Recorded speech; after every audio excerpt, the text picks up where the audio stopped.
বাংলাদেশের রাজনীতিতে গতকাল খুবই ঘটনাবহুল একটা দিন ছিল। অনেকগুলো গুরুত্বপূর্ণ ঘটনা ঘটেছে, কিন্তু শেষ পর্যন্ত রাতের বেলা প্রধান উপদেষ্টা তার জাতির উদ্দেশ্যে ভাষণে নির্বাচনের একটা সুস্পষ্ট তারিখের কথা জানিয়েছেন। সেটাই সবচেয়ে গুরুত্বপূর্ণ হয়ে দাঁড়িয়েছে। সেটা নিয়ে কথা বলতে চাই, এবং সেই প্রশ্নটা, এই ঘোষণা কি নির্বাচনকে নিশ্চিত করছে নাকি কোনো অনিশ্চয়তা আছে? আমরা কিভাবে দেখব এটাকে?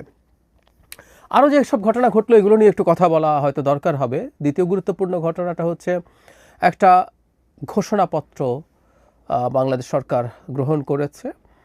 প্রধান উপদেষ্টা স্বয়ং সেটা পাঠ করেছেন। এই ঘোষণাপত্র নিয়ে আলোচনা সমালোচনা চলছে, কিছু অ্যানালিসিস আছে, আমি নিজেও করতে চাই। কিন্তু অন্তত একটা দল, জামায়াতে ইসলামীকে দেখলাম এটা নিয়ে খুবই শীতল প্রতিক্রিয়া দেখিয়েছেন। তারা এটা একদমই পছন্দ করেননি, এবং রাজনৈতিক দলগুলো যা করে জাতিকে জুড়ে দেয়। তার মতামত বলেন যে জাতি পছন্দ করেনি, জাতি এটা গ্রহণ করেনি। জামাতের নায়েবে আমির সেরকম একটা মন্তব্য করেছেন। কেন তাদের এতটা নাখোশ হবার কারণ, এগুলো নিয়েও কথা বলতে চাই। আরেকটা ঘটনা, এটা আসলে কি ডাইমেনশনে দেখা হবে জানি না। এনসিপির কয়েকজন নেতা হঠাৎ কক্সবাজারে গেছেন এবং তারা পিটার হাসের সাথে দেখা করেছেন। বৈঠক পূর্ব নির্ধারিত ছিল ইত্যাদি ইত্যাদি বলে নানান নিউজ ছড়িয়ে পড়ে।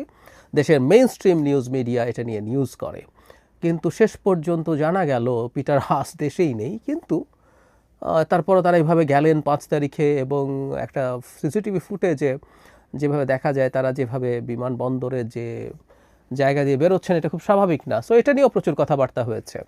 সব ছাপিয়ে যে বললাম, শেষ পর্যন্ত নির্বাচনের ডেট স্পেসিফিকলি বলা হয়েছে অলমোস্ট, সেটা নিয়ে এই কথাটা জরুরি। আপনাদের হয়তো মনে আছে, যারা আমাকে নিয়মিত দেখেন এখানে বা টিভি টক শোতে, আমি একটা কথা ডক্টর ইউনূসের লন্ডন সফরের পর ক্লিয়ারলি বলেছিলাম। সেটা হচ্ছে, জনাব তারেক রহমানের সাথে বৈঠকের পর সরকারি যে স্টেটমেন্টটা দেয়া হয়েছে সেটার মধ্যে কিছু যদি কিন্তু ছিল, 3টা যদি কিন্তু অ্যাটলিস্ট ছিল। একটা হচ্ছে যদি প্রস্তুতি সম্পন্ন হয়, সংস্কার এবং বিচার যদি সঠিকভাবে সম্পন্ন করা যায়, সেই সাপেক্ষে রমজানের আগে ফেব্রুয়ারিতে নির্বাচন হতেও পারে।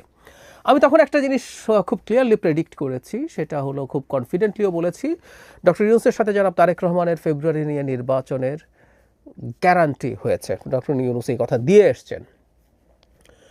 কিন্তু এইসব লিখতে হয়, কারণ তিনি তার যে ভাষণে এপ্রিলের কথা বলেছেন সেখানেও কিন্তু এই শর্তগুলো ছিল। সুতরাং হুট করে একজনের সাথে বসে এটা সরাসরি লিখে দেয়া যায় না, বলে দেয়া যায় না। তাই এই যদি কিন্তুগুলো ছিল। আর বিএনপির পক্ষ থেকে যেভাবে উচ্ছ্বাস প্রকাশ করা হয়েছে ওই মিটিং নিয়ে, তাতে আমি কনফিডেন্ট ছিলাম এই রকম কোনো নিশ্চিত গ্যারান্টি না থাকলে বিএনপি আসলে এতটা উচ্ছ্বাস প্রকাশ করতো না এই বৈঠক সম্পর্কে। তাতে এটা খুব স্পষ্ট ছিল। এখন আমরা অনিশ্চয়তা আছে কিনা সেটা নিয়ে কথা বলবো। তার আগে একটা তর্ক কেউ কেউ করছেন যে সরকার নির্বাচনের তারিখ ঘোষণার কে, নির্বাচন কমিশন এটা করবে না। সরি, যারা এটা বলছেন তারা ভুল করছেন। টেকনিক্যালি বাংলাদেশের নির্বাচন কমিশন দুটো নির্বাচন করার ব্যাপারে তার নিজস্ব ক্ষমতা, সে নিজে সিদ্ধান্ত নিতে পারে। তাদের যে কথা বলছেন তার প্রাথমিক কথাটা এক অর্থে ঠিক আছে, কারণ সংসদ নির্বাচন এবং রাষ্ট্রপতি নির্বাচন, এ দুটো নির্বাচন কমিশন স্বয়ংসম্পূর্ণ সিদ্ধান্ত নেওয়ার ক্ষেত্রে সংবিধানে তাই লেখা আছে। মানে রাষ্ট্রপতি নির্বাচনটা এখন পার্লামেন্টারি সিস্টেমে যে রাষ্ট্রপতি নির্বাচন হয়, এটা তেমন কোনো জোগাড় যন্ত্রের ব্যাপার না, এটা একটা অ্যাডমিনিস্ট্রেটিভ কাজ। কিন্তু একসময় তো প্রেসিডেন্সিয়াল সিস্টেম ছিল, সো ওই জিনিসটা রয়ে গেছে ওখানে। তাহলে সংসদ নির্বাচন এবং প্রেসিডেন্ট নির্বাচন সে নিজে নেবে। সো সামনে একটা সংসদ নির্বাচন কমিশনই কি সিদ্ধান্ত নেওয়ার কথা? উত্তর হচ্ছে না। আমাদের সংবিধানে যেইভাবে নির্বাচন হওয়ার কথা ছিল সেই স্ট্রাকচারটা পুরো ভেঙে পড়েছে। পঞ্চদশ সংশোধনীর পর ছিল হঠাৎ করে যদি সংসদ ভেঙে যায় মেয়াদ উত্তীর্ণ হওয়ার আগেই, তাহলে ভেঙে যাওয়ার পরবর্তী 3 মাসের মধ্যে নির্বাচন হবে। সেই ক্ষেত্রে নির্বাচন কমিশন 3 মাসের মধ্যে নিজে স্বতঃস্ফূর্তভাবে ডেট ঠিক করতে পারত সংবিধান অনুযায়ী। কিন্তু আমরা ওটা ফলো করিনি। নির্বাচন কমিশন গঠন হওয়াটা নিয়েও আরও অনেক ঘটনা বা জটিলতা ছিল। আর পঞ্চদশ সংশোধনী এখন বাতিল হয়ে গেছে, তাতে ত্রয়োদশ সংশোধনী আছে, তাতে তত্ত্বাবধায়ক সরকারের অপশন আছে, সেটাও 3 মাসের মধ্যে নির্বাচন করার কথা তত্ত্বাবধায়ক সরকার গঠিত হওয়ার পর। ফলে আমরা অলরেডি, আমি বহুবার বলেছি, আমরা সংবিধানের এই একটা জায়গা বাইরে চলে গেছি। ফলে এখন নির্বাচন কমিশন সংবিধান অনুযায়ী নিজের নির্বাচনের ডেট ঠিক করবে ক্ষমতা বলে, এটা হয় না, এটা হতে পারে না। এবং ভবিষ্যতে, বারবার বলছি, আমাদের আরও বেশ কিছু কাজ আছে, সব কিছুকে আমরা একত্র করে আগামী সরকারকে এই সরকারের সময় সংবিধান ভঙ্গের বেশ কিছু জিনিস র্যাটিফাই করতে হবে।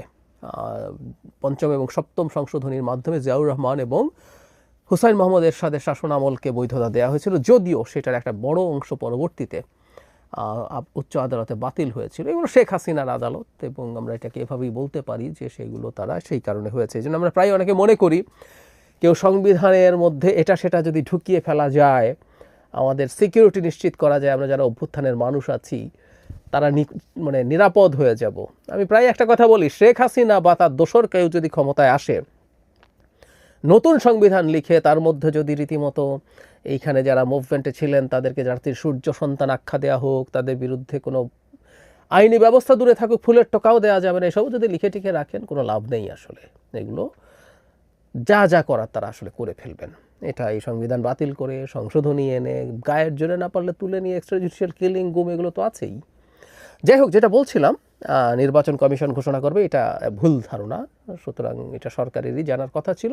এবং প্রধান উপদেষ্টা যেটা জানিয়েছেন, নির্বাচন কমিশনকে তারা একটা চিঠির মাধ্যমে জানাবেন রমজানের আগে ফেব্রুয়ারি মাসেই একটা ডেট ঠিক করার জন্য। তার মানে মোটা দাগে সেকেন্ড উইকের মধ্যেই নির্বাচন হবে, বা থার্ড উইকের শুরুর দিকে, এরকম একটা কিছু মোটামুটি নিশ্চিত হয়ে গেছে।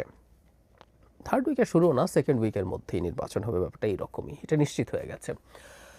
এখন প্রধান উপদেষ্টা তার জায়গা থেকে তার কথা রাখলেন, এবং তিনি নির্বাচন দিতে চান কি চান না এই ধরনের একটা কনফিউশন ছড়িয়ে পড়েছিল বিভিন্ন দিকে। আমি ব্যক্তিগতভাবে মনে করি তিনি নিজে অ্যাটলিস্ট যে কথা তিনি দিয়েছেন সেই কথাটা তিনি রাখতে চান।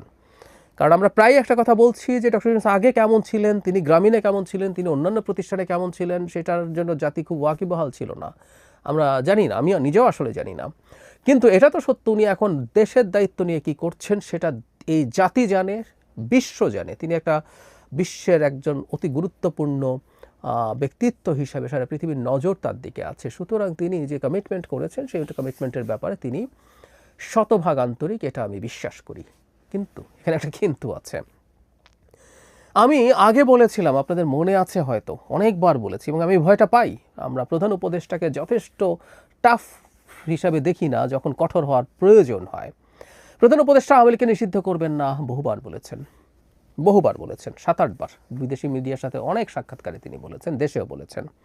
কিন্তু শেষ পর্যন্ত করলেন চাপের মুখে পড়ে, যখন একটা সকল আন্দোলন শুরু হলো জনাব হযরত আব্দুল্লাহর নেতৃত্বে, তার সাথে জামায়াত শিবির যুক্ত হলো, ইসলামিস্টরা, ফার রাইটরা যোগ হয়ে শাহবাগে একটা মোটামুটি ব্লকেড হলো, শেষ পর্যন্ত তো সিদ্ধান্ত নিতে হলো।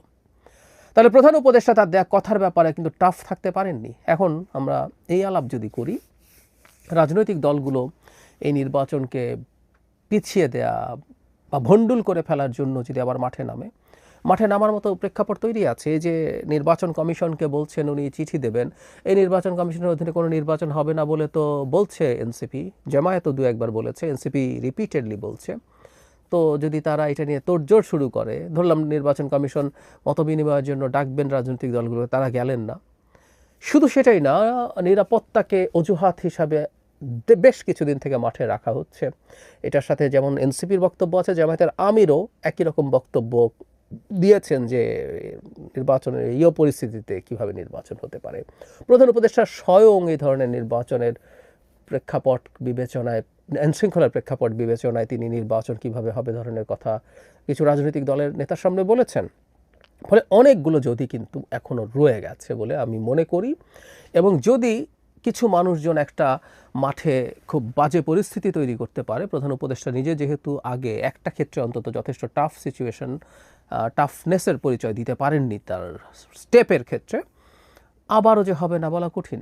সরকারের মধ্যে একটা অংশ আমরা খুব স্পষ্টতই জানি তারা চান as much as possible time তারা ক্ষমতায় থাকবেন।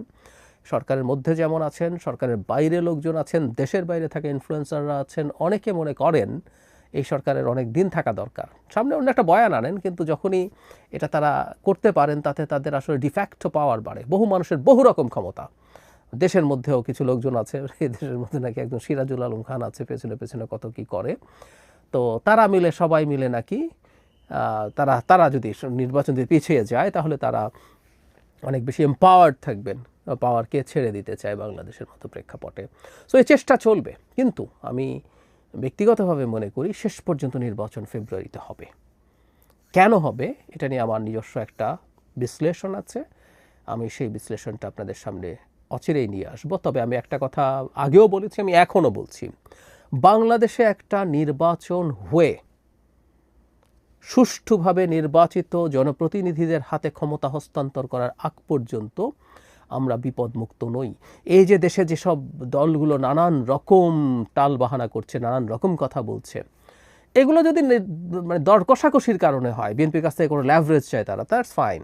কিন্তু এগুলো যদি ষড়যন্ত্রের অংশ হয় নির্বাচন বানচাল বা ভণ্ডুল করার জন্য, প্রচুর দেশি বিদেশি খেলোয়াড় আছে, আমরা তো দেশি খেলোয়াড়দের কথা বললাম, বিদেশি প্রচুর খেলোয়াড় আছে, অনেক দেশ আছে, অনেকেরই এখানে ভেস্টেড ইন্টারেস্ট আছে, জিওপলিটিক্যাল ইন্টারেস্ট আছে।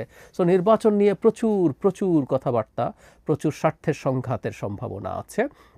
আমাদের এই সময়গুলো পর্যন্ত ভিজিল্যান্ট থাকতে হবে। বিশেষ করে নির্বাচনের পক্ষের যে শক্তিগুলো, সেটা রাজনৈতিক, সিভিল সোসাইটি, যারা যারা আছেন, ব্যবসায়ী যারা যারা, সাধারণ মানুষ যারা যারা আছেন, প্রত্যেকের উচিত হবে এই সময়টাতে খুবই অ্যালার্ট থাকা এবং প্রয়োজনে শোরগোল করা। আমি প্রায় বলি শোরগোল কাজ করবে বলে আমি বিশ্বাস করি, কারণ একটা পক্ষ থেকে যখন হবে পাল্টা শোরগোল দিয়ে নির্বাচনটাকে সিকিওর করার চেষ্টা করতে হবে।